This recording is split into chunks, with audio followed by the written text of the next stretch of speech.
Hello everyone, চলে আসলাম নতুন একটা রেসিপি নিয়ে। আজ হবে মাছের ডিমের রসা। মাছের ডিমগুলো ভাজা হয়ে গেছে, এবার হচ্ছে রসুন, আদা আর লঙ্কাগুলোকে পেস্ট করে নেব। তারপর কড়াইয়ের মধ্যে একটু আলু আর পেঁয়াজ দিয়ে সেগুলো ভালো করে ফ্রাই করে নেব। এরপর ওই পেস্ট মানে আদা রসুন লঙ্কার সাথে দিয়ে দেবো একটু জিরে গুঁড়ো। এরপর এর মধ্যে দিয়ে দেবো স্বাদ মতো চিনি। তারপর দিয়ে দেবো একটু হলুদ গুঁড়ো দিয়ে এবার এর সাথে ভালো করে একটু নাড়াচাড়া করে নেব। তারপর কালার আনার জন্য দিয়ে দেবো একটু লাল লঙ্কার গুঁড়ো দিয়ে ভালো করে একটু নাড়াচাড়া করে নেব।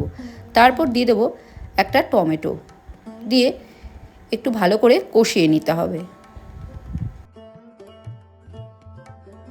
এরপর এক এক করে ভেজে রাখা বড়াগুলোকে এর মধ্যে দিয়ে ভালো করে এর সাথে নাড়াচাড়া করে নিলেই আজকের আমাদের রেসিপি মাছের ডিমের রসা প্রায় রেডি।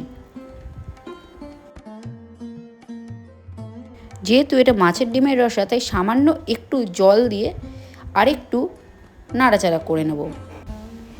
এরপর এর মধ্যে সামান্য একটু ধনেপাতা কেটে ছিটিয়ে দিলেই আজকের আমাদের রেসিপি ফাইনালি রেডি।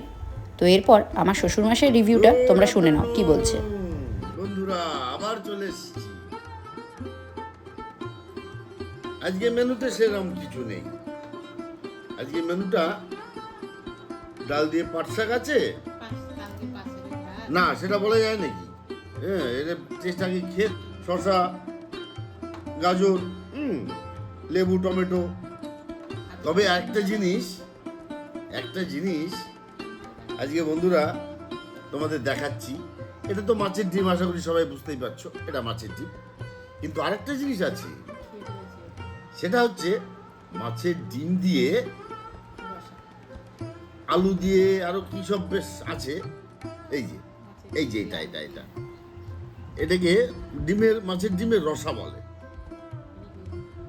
তারপরে গরম যা পড়েছে তাতে তো বন্ধুরা জানোই, এই যে টক ডাল, এই আমের টক আর কি, এই যে একদম পাতলা করে গরমের মধ্যে। তাহলে বন্ধুরা শুরু করি। তো ভালো লাগলে চ্যানেলটা সাবস্ক্রাইব করতে কিন্তু তোমরা ভুলো না। এখনের মতো টাটা।